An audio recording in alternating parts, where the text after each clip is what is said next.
I rest in God.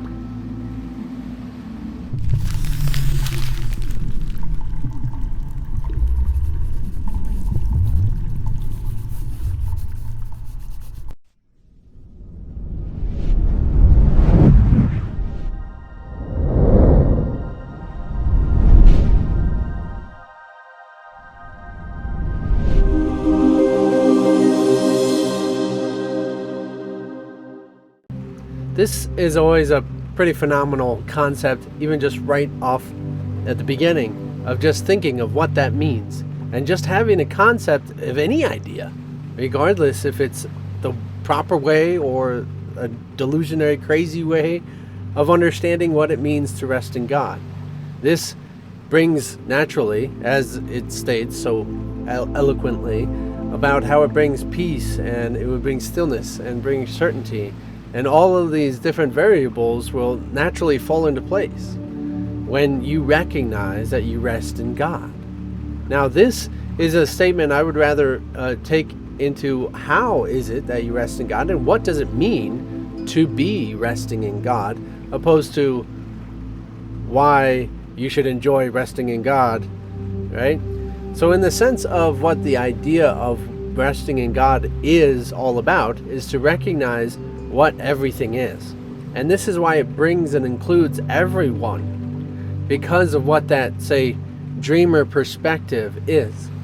Now, we like to have this idea, regardless of how spiritual you have been or anything, involving yourself in the world, there is this constant seeming barrier where you make this idea of God as separate from yourself.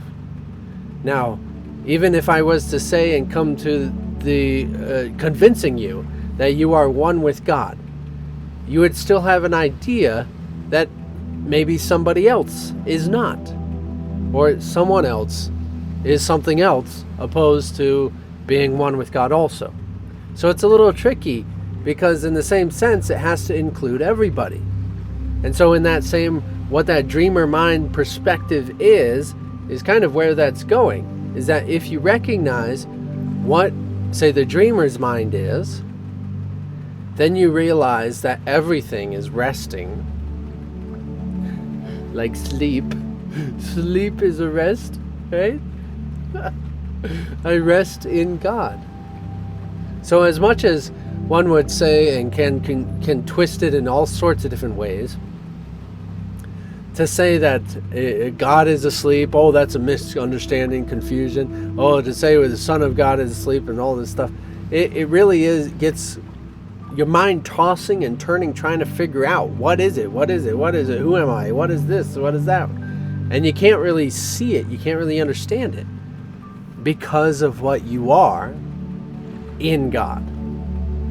Because of what you are in God, you have a limitation of what you can understand. Okay? Understanding in the sense of the intellect, understanding has a limit and it cannot be exceeded. The exceeding part is no longer what intellect is. The exceeding and what you exceed is no longer your individual self. That's what this is getting out of the ego stuff is all about. Now you're recognizing that what you are as what the dreamer is.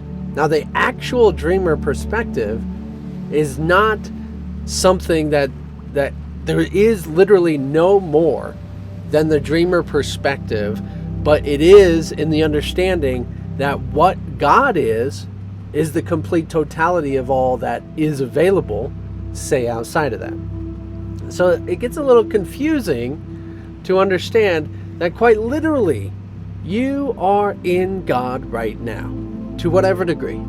If you think of it as an image or a person in the dream, and the dreamer is God, great, that's beautiful, that works perfectly. If you think of it as the dreamer is in God, that's great, that works perfectly. The point and the purpose of this is the experience. It doesn't matter how you understand it. The experience will tell you if you understand it in a way that it's supportive to what you're actually, what this is attempting to show you and to teach you. So if you recognize through the experience of exactly what it's talking about, the respite, having the peace and the tranquility and all these wonderful things that you can think of, and knowing that love is the experience. So if you have an idea of what this means and you're not actually having first-hand experience of it, that would tell me that you're not actually understanding it. That understanding is kind of the gateway, the doorway to allowing yourself to have that experience. So when you say, I rest in God, and you're more like, well, I need a cushion, it's not very comfy over here, then you're misunderstanding what it's talking about. So then there's another way. You got to keep thinking about another way, figuring out that your guidance system, not just leading the way, but the one directing your attention is your thought system. So if you're not going in the direction with your thought system, then you're not going to have the experience. The experience does not come without the thought system. The understanding is directing it. So as much as we would like to say that, oh, it's just your heart opening up, it's like, if you do not understand your reality, your heart does not open up. So as much as we want to say, if it's understanding it correctly or incorrectly, makes no difference. It's the fact that you understand it in a way that it opens your heart up. Think of children. They don't have necessarily a proper way of understanding the world, like you might say they don't, but their heart is open. In their understanding of the way of the world opens the heart. So it's in the way of understanding, not the understanding. So it doesn't matter if you understand this correctly or incorrectly. It's the way in which you believe and understand that you understand it correctly, that it has the experience of it. So yes, heart energy in that whole realm, it's directed by consciousness. As I teach also energy immersion course series and different things, is that energy is directed by consciousness. Conscious direction moves and opens up your energy. So nothing happens if you have no conscious direction of it. Now, of course, then it gets into the subject of unconscious direction, but that really is another subject. We're just simply recognizing the experience is the rest. The understanding is directing the rest. You get the rest, not the rest of all of it, but the rest in God. You get the respite when you recognize that you understand it. Not necessarily correct or not. Don't get this caught up into, do I understand it right or not? It's the fact that you understand that you rest in God.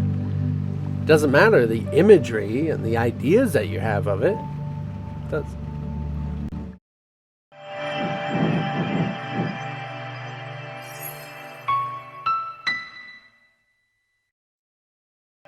So hopefully that brings a little bit of a light to it, in the sense that it is more light-hearted, kind of light, not heavy, okay? It's light. And so if you get weighed down by your way of trying to comprehend it, trying to understand it, it's going to be troubling. It's going to be difficult.